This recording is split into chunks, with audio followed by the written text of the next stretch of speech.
Welcome to a new edition of 2-Year-Olds in Training. I'm Harold Howe for the Harness Edge, and we're at Southern Oaks with Dr. Ian Moore. Ian, we'll talk 2-year-olds, but just for a moment, State Treasurer. I saw him the other day out here. You know, he made $480,000 last year against a field that maybe you and I won't live to see again in terms of depth. It was such a hard, grueling bunch of old, battle-hardened warriors. And how did he come through the season, in your opinion, to be ready for another year? Well, he's crazier than he ever was on the track right now. I just started training him a few weeks ago, and he always was pretty aggressive on the track, but he's been a lot more this year. I had to switch some bits on him so I could control him a little bit better. Trained him in 25 yesterday in a doubleheader, and we typically train him down 2 minutes or a little better free-legged before we put the hobbles on him. He was very tough last year. We were very, very pleased. Every year he's just got a little better. He was very immature as a 2-year-old, and even as a 3-year-old, he was sort of immature as well. He was a late foal, and he seemed to develop late as well. So he needs 39 more thousand to become a millionaire. For a $6,500 yearling, the Alan and Sally McDonald and Paul, they're very pleased about that, and they've staked him quite well this year, and we're hopeful that he'll have another good season this year. 71 starts hasn't taken too much of a physical toll? No, because I always call him like the little engine that could. He's the little horse that could. He's not real big, but he's very sturdy and just tough as nails. And every day, like even when you train him, when you turn him the right way, it's all business. It doesn't matter how fast you're going with him.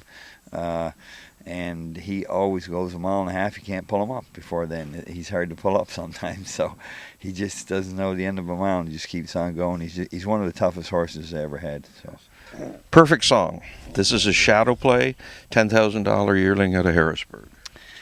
She's having a tough go right now. She's a nice big filly, but hasn't gated up as good as I'd like to have her, and she's got the desire. She wants to go and tries. We went in 37 with her yesterday, I guess it was, but she just right from the get-go, she's been difficult to gate, and she was on the left shaft and all crooked. She's got all over that now, and she's gradually gotten better and better over a period of time, and I'm still hopeful that there's going to be something there. A work in progress. A work in progress, yeah. All right. Now, you've got a big gym, Bold Amaretto, $52,000 out of Harrisburg. Another work in progress. She's got a lot of speed, that filly, but she's got a bit of a disposition with her as well. She can be very mean at times in the stall and on the track. I had a little session with her there the other day, but and she's going crooked on me as well, but she can pace really well, and we actually went in 31 with her yesterday. So I'm working with her myself. I'm jogging her on the sand track in the middle away from the other horses, and I think if we can harness that mean streak, she could be mean enough to be good enough. So. Okay. You dug deep for this one last fall, $90,000 at Harrisburg, some gold, some beach somewhere. Yeah, we did dig deep. There's 5 of us own him. Gord Irwin of In Vitro and Big Time Ball fame is one of them, and he's a beautiful looking animal. Like, it's been worth having him around all winter just to look at. Gord or the horse? Not Gord. and Gord did dig deep, that's for sure. But anyway, the horse is a conformation wise and body wise, he's a beautiful, beautiful animal. Like, he just caught my eye as soon as I looked at him. He's a little different on his breeding in the mare side because he's Australian bred and New Zealand bred, I guess. When Lifesign stood down there, the mares by Lifesign, who they did bring to North America and raced in North America, and she made $180,000, raced in the Open at Yonkers. Was supposed to be a pretty good mare, but then after that, they're all U.S. sires with the down under breeding. But he's always beautiful gated, everything. He's kind of steady on the track at times, but the last 2 weeks now, the last 3 or 4 training trips, he's really come around. Like, I have my hands full with him to try to back him in a hole now. I really like him. I think he's gonna make a nice horse. You did surface at the Forest City sale and paid $31,000 for Sutton Sealster, a Kamluk. Can't stop buying Kamluks, I guess. I've had one since his first crop in 1996. That was a colt called Cam Country that I bought in Charlottetown. That went on to make over 300,000. Was a really nice colt. We've had one every year except last year. We didn't get one last year.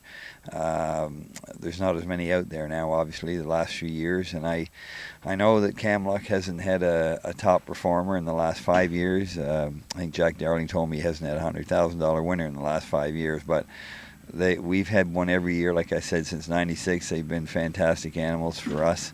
I love them to death, and this colt is probably one of the nicest colts I've ever had. He's a very Kamluk colt. He's a very slick pacer right from the start. Just floats over the ground and has the right attitude, and I'm very hopeful for him. I mean, we're very optimistic.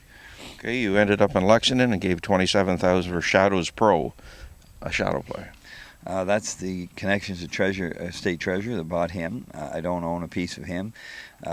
He had a bit of a disposition when he got here as well, but we've worked with him. He's got some quirks about him, and he's gotten better and better. He goes with the big boys now on the track. We've got 5 colts here, and they're all, at this point in time, around the 230 level, 235. They're all very good. So the Shadows Pro, he can go with them no problem. He's nice skated. We put a set of hobbles on him, haven't touched them since, and they just stay right there, and away he goes. So another shadow play you've got is Worthy Art, $85,000 out of Lexington. He's a lovely colt. He's a half-brother to the horse that won the Gold Cup and Saucer last year, just by chance, I guess. But he's one of the best bred colts we've got. Ron McClellan, RG Group Limited, Ron and Gale, and Serge Savard and I own him, so that's the original partnership on Shadow Play. And he's doing fantastic as well. He's a little bit overweight. He's, of all the babies we have, he came that way, and it's very difficult to get that off them and still feed them and try to get them to grow and, get into good condition themselves. But we have him on a bit of a diet. He's a big colt anyway, and a nice pacer, and he wants to do it. So we're hopeful for him as well. Okay, and the final one of the group is Wild Chance, a gelding, Bettor's Delight, $40,000 out of Harrisburg. Ron McClellan and Wayne Webby bought him, and they opted to send him down here to train. And we've had 3 Bettor's Delights ourselves. A couple of them had just fair attitudes, and then the other one was Malicious, who was probably one of the best 2-year-olds we've ever had. This colt has a malicious type of attitude, and he's good gaited too. He started making a few breaks on me, but it's because the hobbles are too short on him. He's a deceptive colt for the length of stride that he has for the size of him, and he's well mannered. Everything in the barn. Tisha Symes, who works for us, said she was the nicest colt that she's ever looked after in terms of manners in the barn. So he too goes straight ahead at this point in time. And like I said, 5 colts that we have are all fantastic right now, better than we've had the last couple of years maybe, and 2 fillies are a work in progress. Ian, good luck with the rest of the winter. Thanks very much. Harold Howe with Dr. Ian Moore, 2-year-olds in training.